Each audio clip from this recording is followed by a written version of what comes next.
People ask me what it's like to be a writer, especially young people, and I don't want to be, I don't want to be discouraging and say, well, here, first take this. What's that?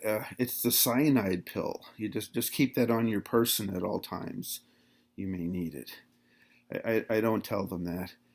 Um, like everything, there's good news and then there's bad news.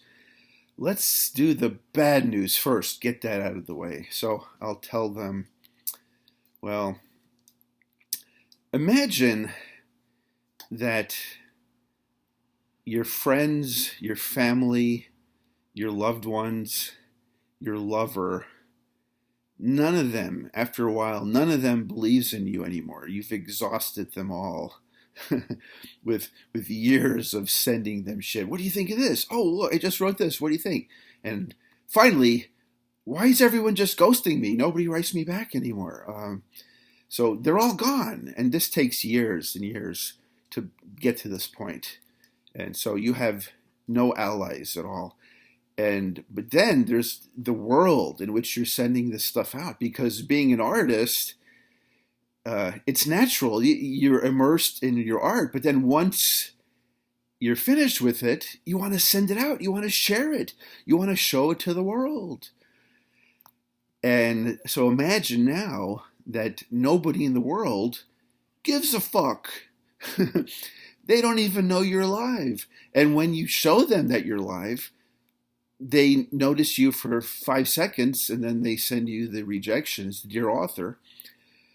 They won't even give you the time of day. And so imagine that all this stuff, it keeps going on, and it goes on for years and then decades, okay? So imagine that. And so all that you're left with is yourself. And one might say if you're lucky, or one might say if you're not so lucky, you still believe in yourself. You still have this steadfast belief. And even more so, because what strengthens anything but by surviving trauma, torment, like Hemingway said, strong at the broken places. And boy, does he know what he was talking about. And so through all this, through all the years and decades even of realizing what you can do without and what is most important, Hemingway tried his whole life to have those true sentences, those little gems that were authentic and that were true. And if you put enough of those together, you have an authentic, true book. And that's a lifelong passion, a lifelong goal. And so back to the last part of my bad scenario. So you're left after 20 years, let's say, no allies, nobody, not even your cat. You go to, hey, Fluffy, come here. Then they take off. Oh, thanks a lot, jerk. And I support your stinking ass. Okay, so all that's left is you believing in yourself, and somehow you keep going on. And this is no guarantee. That's the kicker. You can't just say, oh, well, if I only survive for 20 years, I'll be released from the gulag. No, the gulag is better, because if they say 20 years of hard labor, after 20 years, you could be free. But with this, there's no guarantee. Which brings me, before you take that suicide pill, brings me to the good. So, you're God. Being a writer is being God. And the more you immerse yourself into it, the more godlike you become. You create worlds. You create universes. You create people, all sorts of different people. You could live all these different lives. You could put yourself in everyone's different pair of shoes and try to feel how they live, see how they live, how they are, who they are, who they love, why they do what they do. and you explore all of this in these worlds that you create. And that's pretty cool. But what's even better is you create these characters, myriad characters, all different kinds of people, in all different eras and ages, not just today, the past, the future, the present, all different things.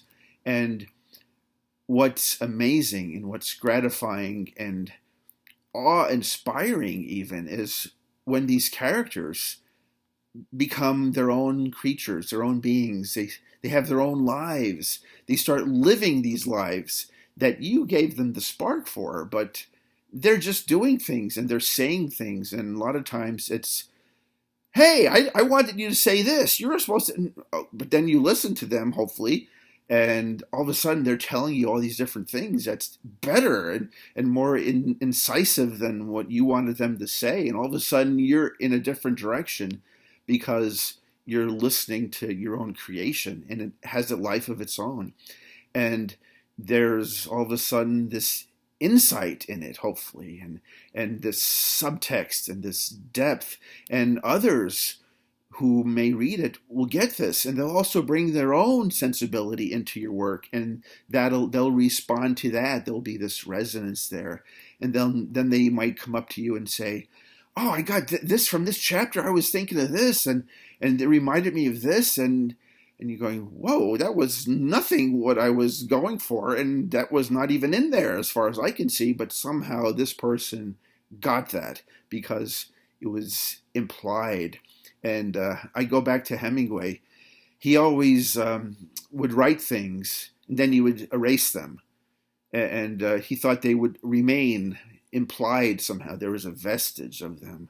And that way you can have this full world that's not described with every detail. It is implied, just like poetry.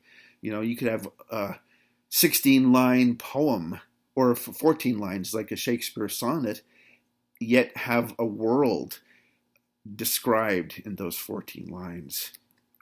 And you get better and better as the years go. Contrary to sports, where you're usually better the younger you are and you get worse as you get older. Tom Brady notwithstanding. Go Buccaneers! So as a writer, you get better theoretically the older you get. So when I'm fucking 70, Leonardo fucking da Vinci, man. So anyway, so that's a good thing to look forward to. Hopefully you have a little bit of recognition, a little bit of financial support, a little bit of bolstering along the way, and one or two friends and lovers who believe in you now and then and may even read some of your shit and write you back and say, hey, that was pretty good.